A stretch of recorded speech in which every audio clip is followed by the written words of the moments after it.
So David D'Angelo said attraction's not a choice. I also would like to add that attraction's not that important, okay, for women. It's important for men, but it's not that important for women, okay? So male to female, it's visual, obviously.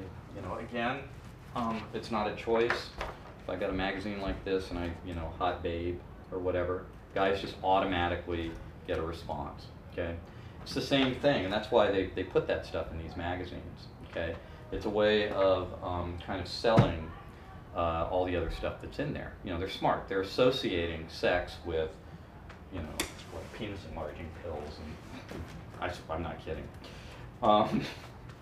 And they're associating sex with, hang on, this stuff really cracks me up. Okay, and it's bullshit. But it sells, hey, how to have sex on an airplane, right? Please.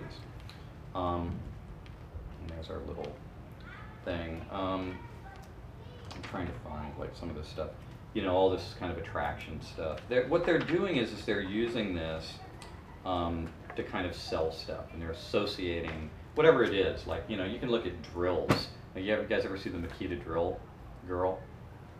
She's like, she's sitting there with a fucking cordless drill. It's like, gosh, if I get this drill, I'm gonna get this hot girl. Okay, so men are different. We're visual, and it's about fertility. It's about like the woman's breasts, her hips, and all that stuff.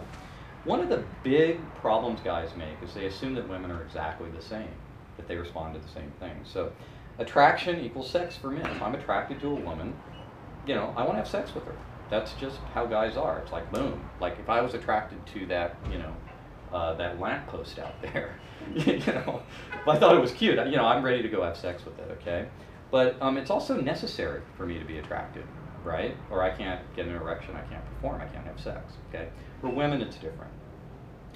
Female to male is much more complex. Her objective is the child. We talked earlier about that, okay? So for a woman, her whole biology is about having a baby. Survival and replication value. That's why for a woman, a guy's status is much more important than what he looks like, okay? If he's got status and he subcommunicates that, it's much more important. I talked about that movie Venus, okay, earlier at lunch. I think, Brad, you missed it, so I'll talk about it again. Very briefly, the film Venus with Peter O'Toole. There's a great scene in there where he's with this very young girl, very beautiful. He's an old man, he's like about to die, right? And they're standing together in an art gallery. They're standing together in an art gallery.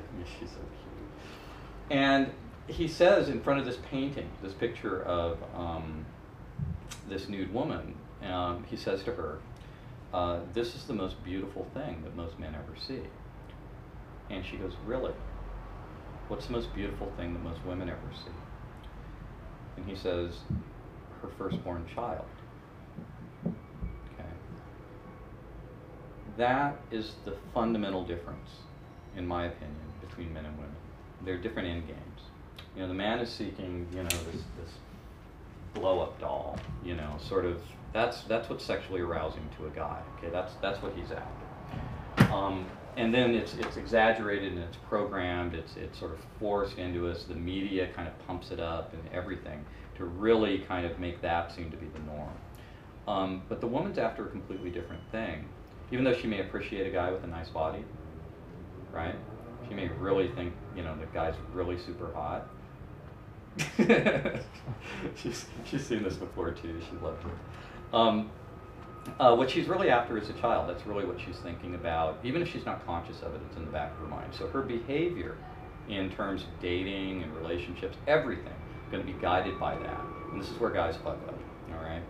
So female to male is more complex. Leadership and dominance is really important for women, that the guy is seen as a leader. This is why in these social situations, if you can go out and be the guy that's kind of like introducing people and connecting people, your value goes up in the eyes of the other women. It has nothing to do with how intrinsically attractive you are. It's not like women are kind of very narrowly, they only have so much to work with, right? They have to be physically beautiful, okay? If they're physically beautiful, then guys are going to be after them. And that creates another whole set of problems for a woman. For instance, other women, right? Other women will get jealous of, like a girl like Tracy. They're going to look at her and just start, right? How do we know that? She doesn't get a lot. She doesn't get a lot of that because she's very you know, she's a great personality and stuff, and she's not catty, but also they get put in very odd social situations where if they're seen with the wrong guy or whatever, their peer group can turn against them. You know, I won't go into it, but they can have these situations where they're accused of like even having sex with a guy when they haven't had sex with them, and then they're pushed out of a social group. So there's a lot of risk for a girl, okay? And other girls will start to plot against the more attractive girls because they see them as a threat because they're taking all the male attention, okay? When you have like a really super hot girl, okay? I know, I like to tease her. It causes, she's in a tough spot. She's in a tough spot, okay? So if we go through this, and what she's looking for is a guy that can provide a certain amount of cover for her.